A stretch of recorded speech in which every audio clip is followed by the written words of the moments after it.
Our Mutual Friend, by Charles Dickens. Book 3, A Long Lane. Chapter 9.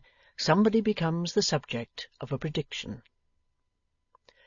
We give thee hearty thanks for that it hath pleased thee to deliver this our sister out of the miseries of this sinful world.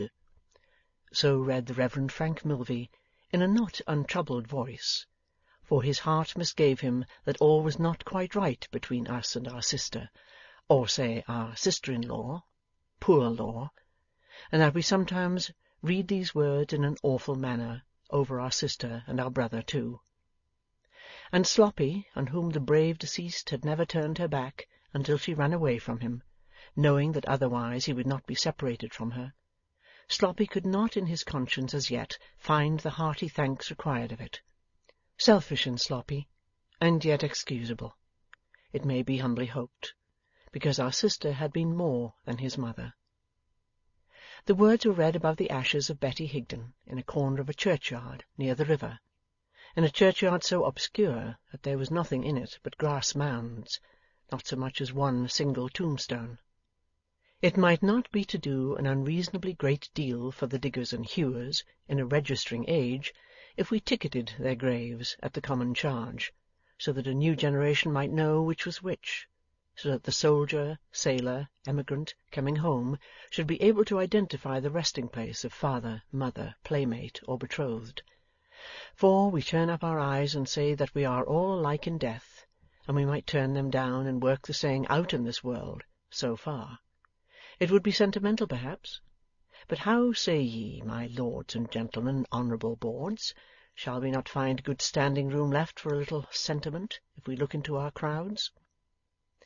Near unto the Reverend Frank Milvey, as he read, stood his little wife, John Rokesmith the secretary, and Bella Wilfer.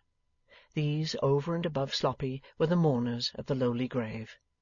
Not a penny had been added to the money sewn in her dress. What her honest spirit had so long projected was fulfilled. "I've took it into my head," said Sloppy, laying it inconsolable against the church door when all was done, "I've took it into my wretched head that I might have sometimes turned a little harder for her, and it cuts me deep to think so now." The Reverend Frank Milvey, comforting Sloppy, expounded to him how the best of us were more or less remiss in our turnings at our respective mangles, some of us very much so, and how we were all a halting, failing, feeble, and inconstant crew. "She warn't, sir," said Sloppy, taking his ghostly counsel rather ill, in behalf of his late benefactress. "Let us speak for ourselves, sir. She went through with whatever duty she had to do. She went through with me. She went through with the minders. She went through with herself. She went through with everythink. Oh, Mrs. Higden, Mrs. Higden, you was a woman and a mother and a mangler in a million. With those heartfelt words, Sloppy removed his dejected head from the church door, and took it back to the grave in the corner, and laid it down there, and wept alone. "Not a very poor grave," said the Reverend Frank Milvey, brushing his hand across his eyes, "when it has that homely figure on it. Richer, I think, than it could be made by most of the sculpture in Westminster Abbey." They left him undisturbed, and passed out at the wicket-gate. The water-wheel of the paper-mill was audible there, and seemed to have a softening influence on the bright wintry scene. They had arrived but a little while before, and Lizzie Hexam now told them the little she could add to the letter in which she had enclosed Mr Rokesmith's letter, and had asked for their instructions. This was merely how she had heard the groan, and what had afterwards passed, and how she had obtained leave for the remains to be placed in that sweet, fresh, empty store-room of the mill from which they had just accompanied them to the churchyard, and how the last requests had been religiously observed. "I could not have done it all, or nearly all, of myself," said Lizzie. "I should not have wanted the will, but I should not have had the power without our managing partner."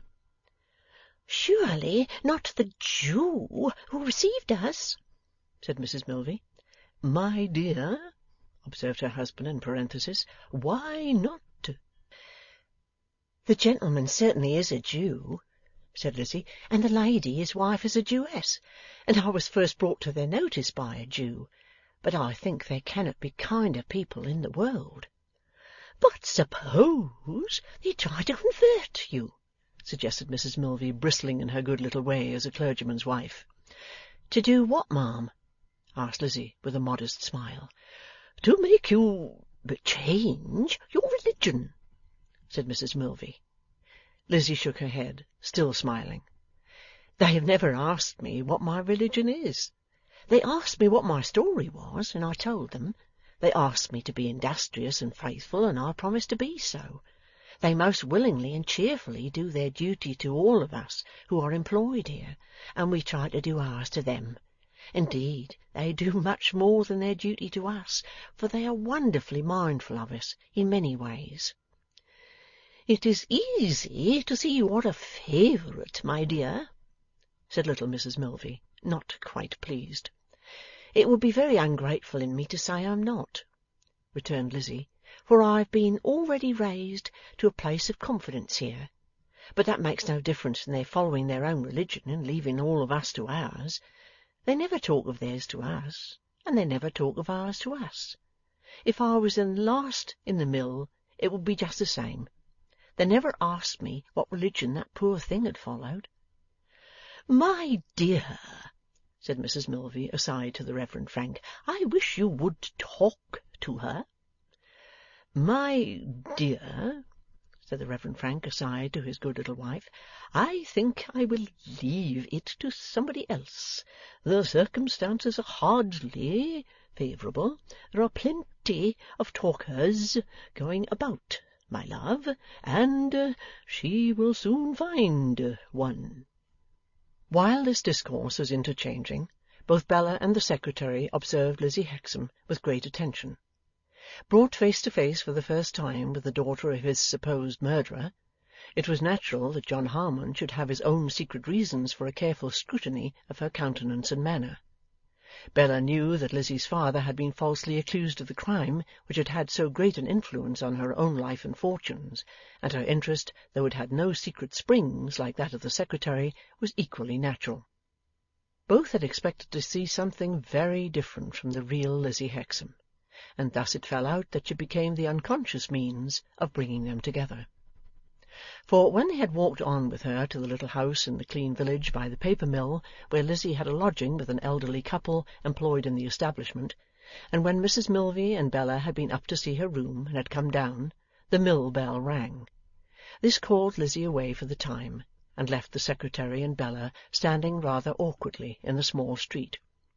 Mrs Milvey being engaged in pursuing the village children, and her investigations whether they were in danger of becoming children of Israel, and the Reverend Frank being engaged, to say the truth, in evading that branch of his spiritual functions and getting out of sight surreptitiously.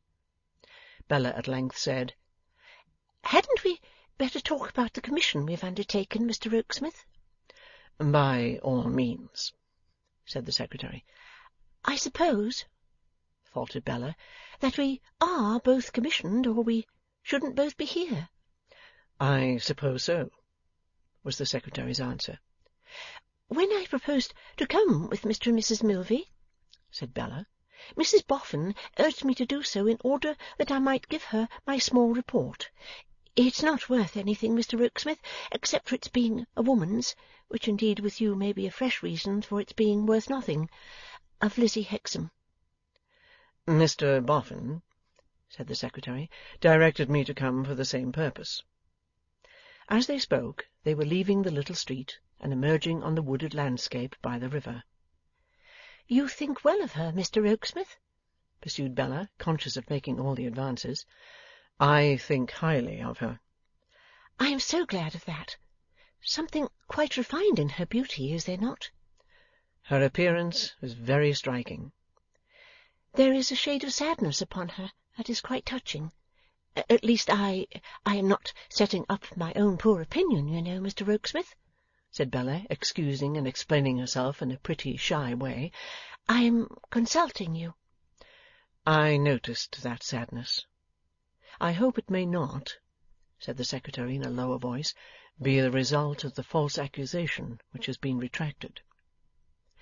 When they had passed on a little further without speaking, Bella, after stealing a glance or two at the Secretary, suddenly said, "Oh, Mr. Rokesmith, don't be hard with me, don't be stern with me, be magnanimous.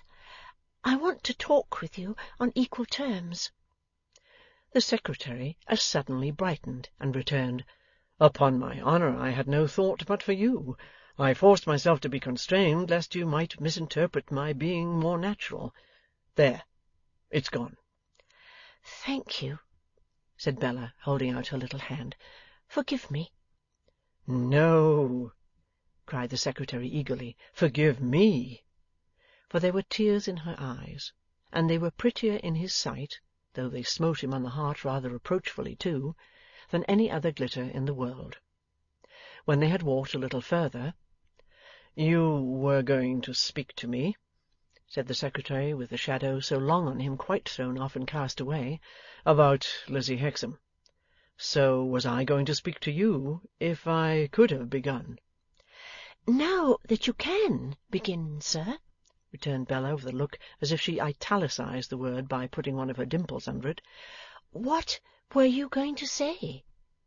"You remember, of course, that in her short letter to Mrs Boffin, short, but containing everything to the purpose, she stipulated that either her name, or else her place of residence, must be kept strictly a secret among us?"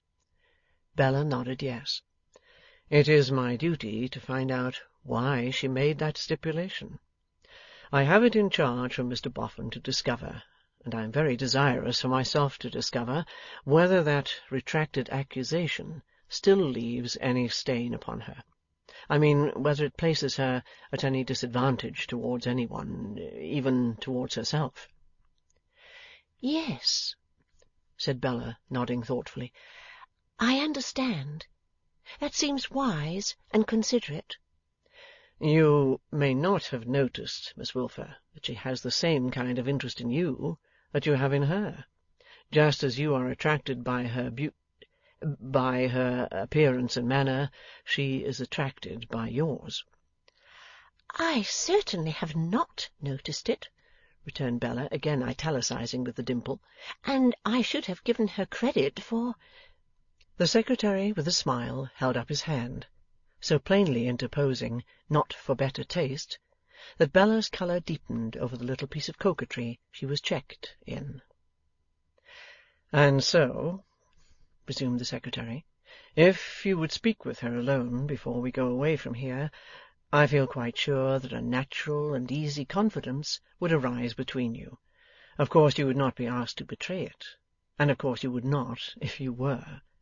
But if you do not object to put this question to her, to ascertain for us her own feeling in this one matter, you can do so at a far greater advantage than I or any else could. Mr Boffin is anxious on the subject, and I am," added the Secretary after a moment, "for a special reason, very anxious." "I shall be happy, Mr. Rokesmith," returned Bella, "to be of the least use, for I feel, after the serious scene of to-day, that I am useless enough in this world." "Don't say that," urged the Secretary. "Oh, but I mean that," said Bella, raising her eyebrows. "No one is useless in this world," retorted the Secretary, "who lightens the burden of it for any one else." "But I assure you I don't, Mr. Rokesmith," said Bella, half crying. "Not for your father?"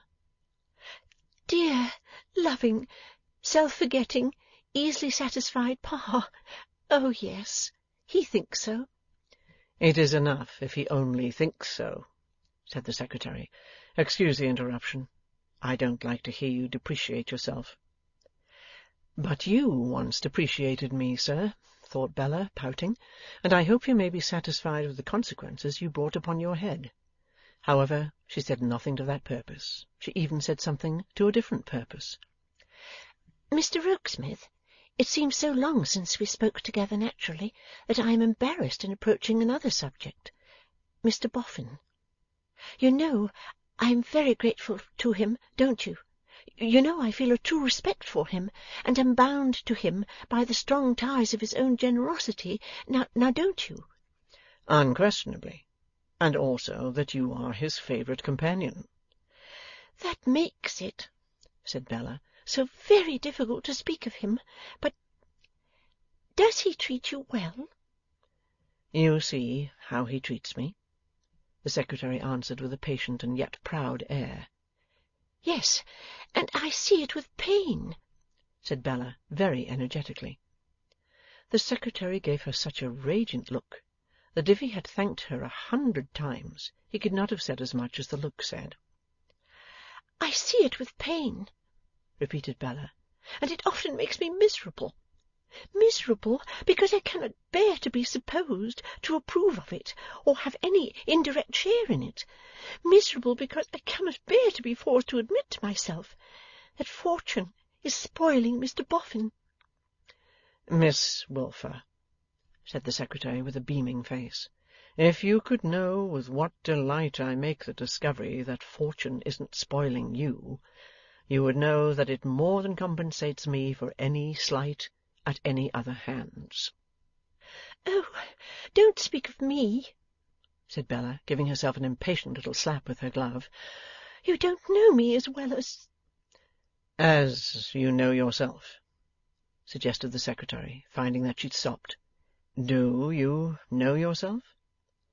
"I know quite enough of myself," said Bella, with a charming air of being inclined to give herself up as a bad job, "and I don't improve upon acquaintance.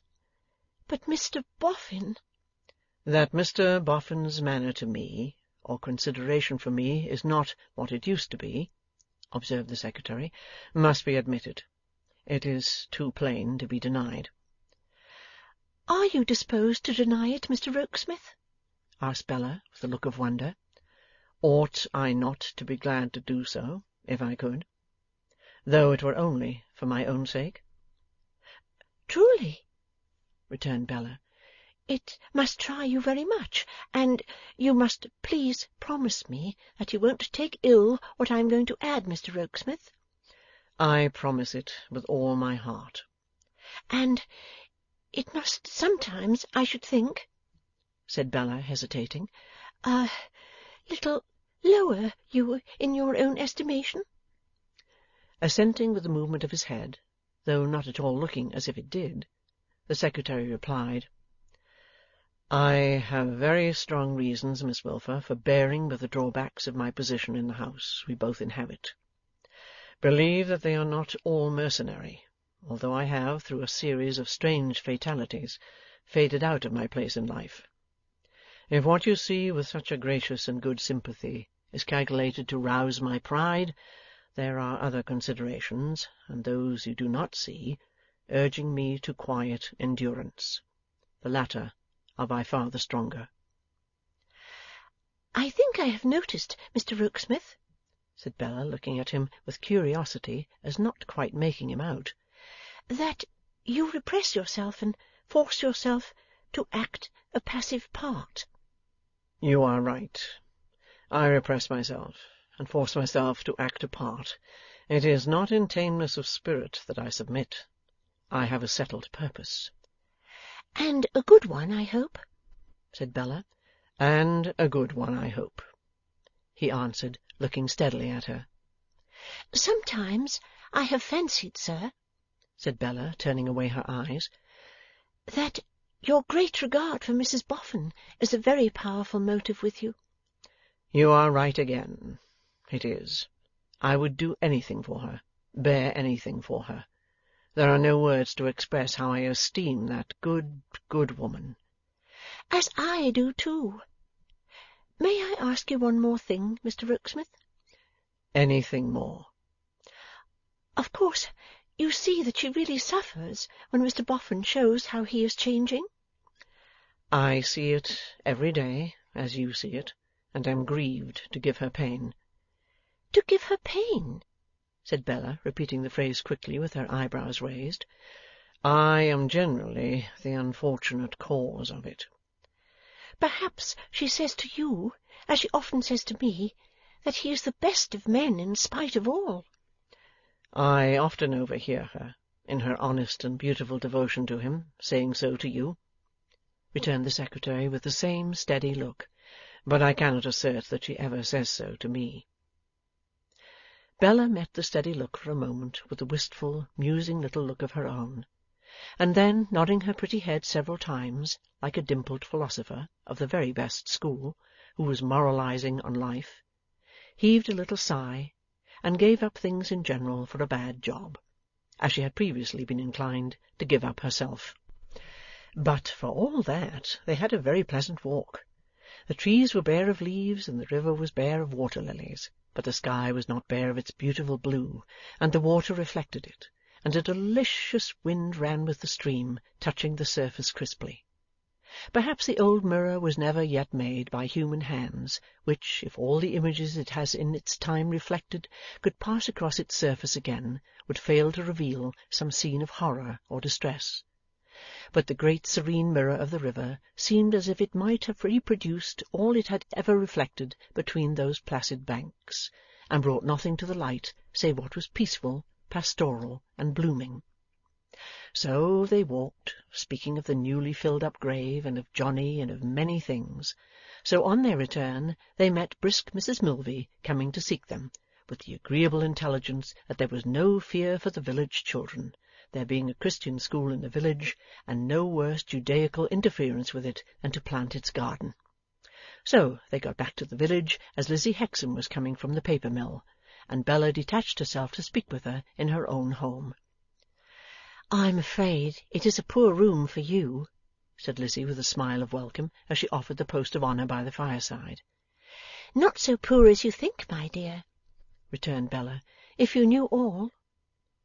Indeed, though attained by some wonderful winding narrow stairs, which seemed to have been erected in a pure white chimney, and though very low in the ceiling, and very rugged in the floor, and rather blinking as to the proportions of its lattice window, it was a pleasanter room than that despised chamber once at home in which Bella had first bemoaned the miseries of taking lodgers. The day was closing as the two girls looked at one another by the fireside. The dusky room was lighted by the fire. The grate might have been the old brazier, and the glow might have been the old hollow down by the flare. "It's quite new to me," said Lizzie, "to be visited by a lady so nearly of my own age, and so pretty as you. It's a pleasure to me to look at you." "I have nothing left to begin with," returned Bella, blushing, "because I was going to say that it was a pleasure to me to look at you, Lizzie. But we can begin without a beginning, can't we?" Lizzie took the pretty little hand that was held out in as pretty a little frankness. "Now, dear," said Bella, drawing her chair a little nearer, and taking Lizzie's arm, as if they were going out for a walk, "I am commissioned with something to say, and I dare say I shall say it wrong, but I won't if I can help it. It is in reference to your letter to Mr. and Mrs. Boffin, and this is what it is. Let me see. Oh, yes, this is what it is." With this exordium, Bella set forth that request of Lizzie's touching secrecy, and delicately spoke of that false accusation and its retraction, and asked might she beg to be informed whether it had any bearing, near or remote, on such request. "I feel, my dear," said Bella, quite amazing herself by the business-like manner in which she was getting on, "that the subject must be a painful one to you, but I am mixed up in it also, for, I don't know whether you may know it or suspect it, I am the willed-away girl who was to have been married to the unfortunate gentleman, if he had been pleased to approve of me. So I was dragged into the subject without my consent, and you were dragged into it without your consent, and there's very little to choose between us." "I had no doubt," said Lizzie, "that you were the Miss Wilfer I have often heard named. Can you tell me who my unknown friend is?" "Unknown friend, my dear?" said Bella. "Who caused the charge against poor father to be contradicted, and sent me the written paper?" Bella had never heard of him, had no notion who he was. "I should have been glad to thank him," returned Lizzie. "He has done a great deal for me. I must hope that he will let me thank him some day. You asked me, has it anything to do, it or the accusation itself?" Bella put in. "Yes. Has either anything to do with my wishing to live quite secret and retired here?"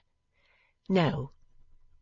As Lizzie Hexam shook her head in giving this reply, and as her glance sought the fire, there was a quiet resolution in her folded hands, not lost on Bella's bright eyes. "Have you lived much alone?"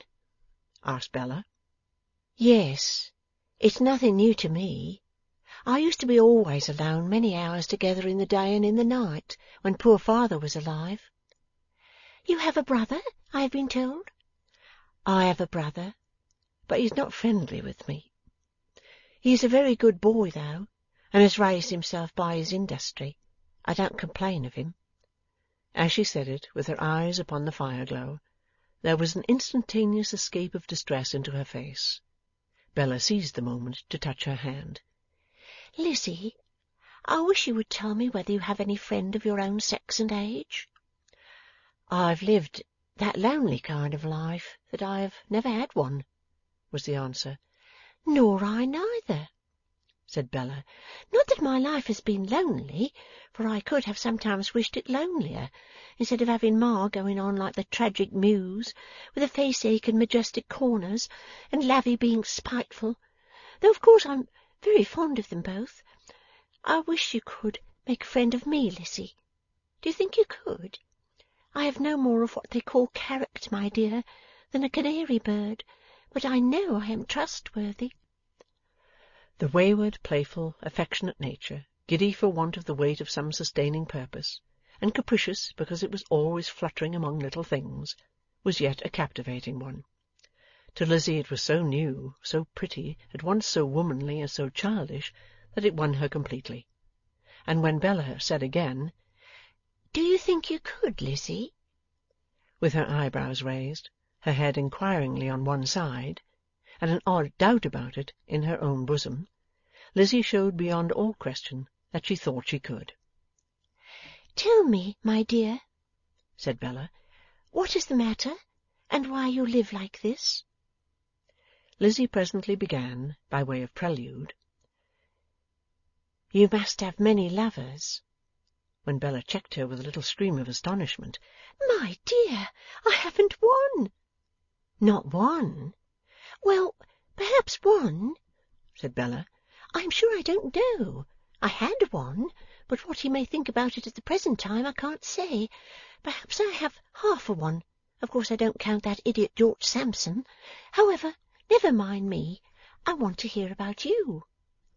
"There is a certain man," said Lizzie, "a passionate and angry man, who says he loves me, and who I must believe does love me. He is the friend of my brother. I shrank from him within myself when my brother first brought him to me, but the last time I saw him he terrified me more than I can say." There she stopped. "Did you come here to escape from him, Lizzie?" "I came here immediately after he so alarmed me." "Are you afraid of him here?" "I'm not timid generally, but I am always afraid of him. I am afraid to see a newspaper, or to hear a word spoken of what is done in London, lest he should have done some violence." "Then you are not afraid of him for yourself, dear?" said Bella, after pondering on the words. "I should be even that, if I met him about here. I look round for him always, as I pass to and fro at night." "Are you afraid of anything he may do to himself in London, my dear?" "No. He might be fierce enough even to do some violence to himself, but I don't think of that." "Then it would almost seem, dear," said Bella quaintly, "as if there must be somebody else?" Lizzie put her hands before her face for a moment before replying. "The words are always in my ears, and the blow he struck upon a stone wall, as he said them, is always before my eyes. I tried hard to think it not worth remembering, but I cannot make so little of it. his hand was trickling down with blood as he said it to me. Then I hope that I may never kill him." Rather startled, Bella made and clasped a girdle of her arms round Lizzie's waist, and then asked quietly, in a soft voice, as they both looked at the fire, "Kill him? Is this man so jealous, then?" "Of a gentleman," said Lizzie, "I hardly know how to tell you. Of a gentleman far above me in my way of life, who broke father's death to me, and has shown an interest in me since." "Does he love you?" Lizzie shook her head. "Does he admire you?" Lizzie ceased to shake her head, and pressed her hand upon her living girdle. "Is it through his influence that you came here?" "Oh, no. And of all the world I wouldn't have him know that I am here, or get the least clue where to find me." "Lizzie, dear, why?" asked Bella, in amazement at this burst, but then quickly added, reading Lizzie's face, "No, don't say why. That was a foolish question of mine. I see, I see." There was a silence between them. Lizzie, with a drooping head, glanced down at the glow in the fire where her first fancies had been nursed, and her first escape made from the grim life out of which she had plucked her brother, foreseeing her reward. "You know all now," she said, raising her eyes to Bella's. "There is nothing left out. This is my reason for living secret here, with the aid of a good old man who is my true friend. For a short part of my life at home with father, I knew of things, don't ask me what, that I set my face against, and tried to better. I don't think I could have done more then without letting my hold on father go, but they sometimes lie heavy on my mind. By doing all for the best, I hope I may wear them out." "And wear out, too," said Bella soothingly, "this weakness, Lizzie, in favour of one who is not worthy of it?" "No, I don't want to wear that out," was the flushed reply. "Nor do I want to believe, nor do I believe that he is not worthy of it. What should I gain by that, and how much should I lose?" Bella's expressive little eyebrows remonstrated with the fire for some short time before she rejoined, "Don't think that I press you, Lizzie, but wouldn't you gain in peace and hope, and even in freedom? Wouldn't it be better not to live a secret life in hiding, and not to be shut out from your natural and wholesome prospects? Forgive me asking you, would that be no gain?" "Does a woman's heart that has that weakness in it which you have spoken of," returned Lizzie, "seek to gain anything?" The question was so directly at variance with Bella's views in life, as set forth to her father, that she said internally, "There, you little mercenary wretch, do you hear that? Ain't you ashamed of yourself?" and unclasped the girdle of her arms expressly to give herself a penitential poke in the side. "But you said, Lizzie," observed Bella, returning to her subject when she had administered this chastisement, "that you would lose besides. Would you mind telling me what you would lose, Lizzie?" "I should lose some of the best recollections, best encouragements, and best objects that I carry through my daily life. I should lose my belief that if I had been his equal, and he had loved me, I should have tried with all my might to make him better and happier as he would have made me. I should lose almost all the value that I put upon the little learning I have, which is all owing to him, and which I conquered the difficulties of, that he might not think it thrown away upon me. I should lose a kind of picture of him, or of what he might have been, if I had been a lady, and he had loved me, which is always with me, and which I somehow feel that I could not do a mean or wrong thing before. I should leave off prizing the remembrance that he has done me nothing but good since I have known him, and that he has made a change within me, like the change in the grain of these hands, which were coarse and cracked and hard and brown when I rode on the river with father, and are softened and made supple by this new work as you see them now. They trembled, but with no weakness, as she showed them. Understand me, my dear, thus she went on. I've never dreamed of the possibility of his being anything to me on this earth but the kind picture that I know I could not make you understand, if the understanding was not in your own breast already.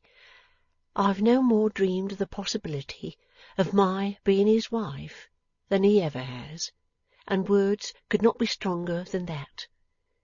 And yet I love him.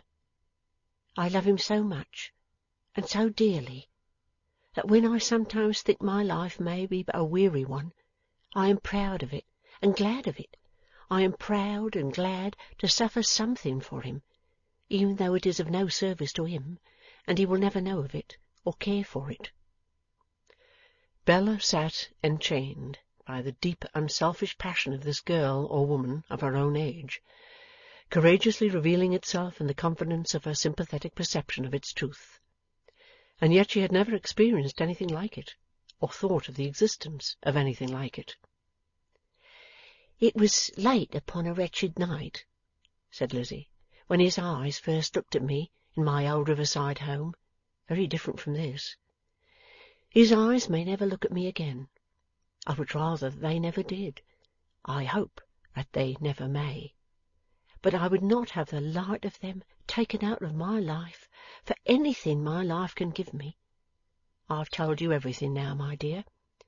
If it comes a little strange to me have parted with it, I'm not sorry. I had no thought of ever parting with a single word of it a moment before you came in. But you came in, and my mind changed. Bella kissed her on the cheek, and thanked her warmly for her confidence. I only wish, said Bella, I was more deserving of it. More deserving of it? Repeated Lizzie with an incredulous smile. I don't mean in respect of keeping it, said Bella, because any one should tear me to bits before getting at a syllable of it, though there's no merit in that, for I am naturally as obstinate as a pig. What I mean is, Lizzie, that I am a mere impertinent piece of conceit, and you shame me. Lizzie put up the pretty brown hair that came tumbling down, owing to the energy with which Bella shook her head, and she remonstrated while thus engaged. My dear.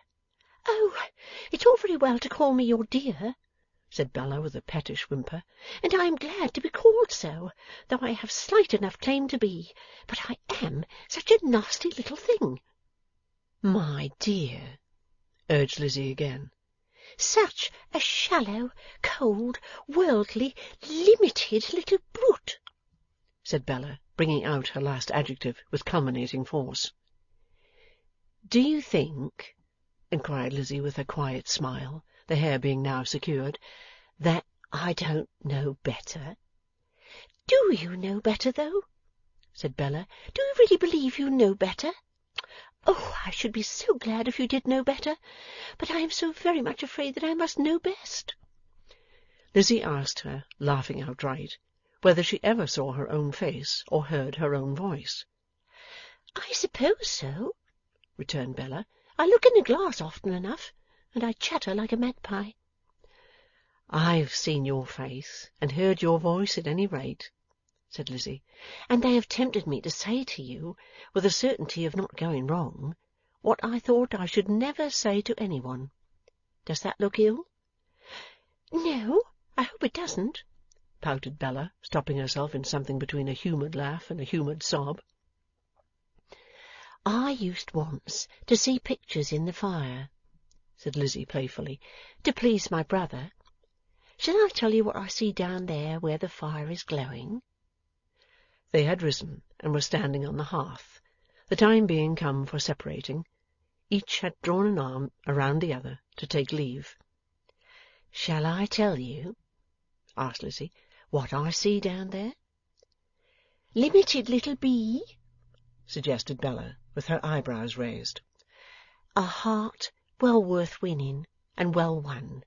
A heart that once won goes through fire and water for the winner, and never changes, and is never daunted.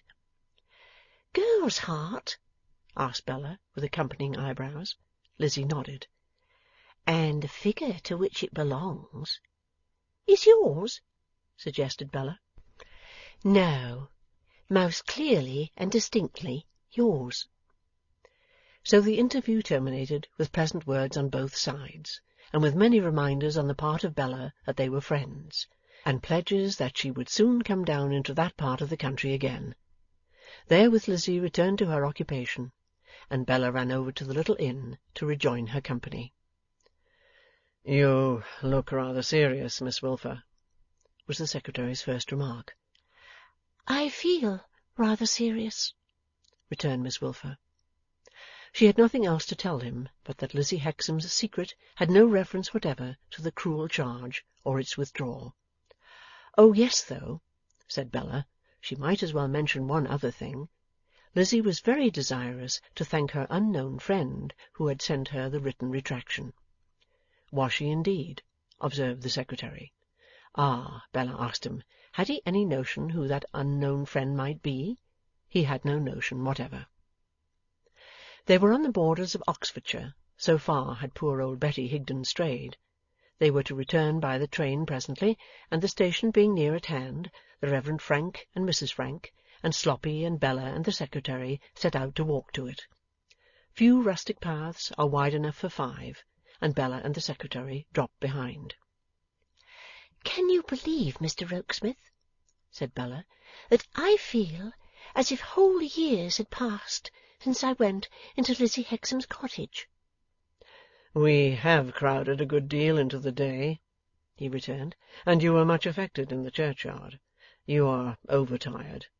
"No, I'm not at all tired. I've not quite expressed what I mean. I don't mean that I feel as if a great space of time had gone by, but that I feel as if much had happened. To myself, you know." "For good, I hope?" "I hope so," said Bella. "You are cold. I felt you tremble. Pray let me put this wrapper of mine about you. May I fold it over this shoulder without injuring your dress?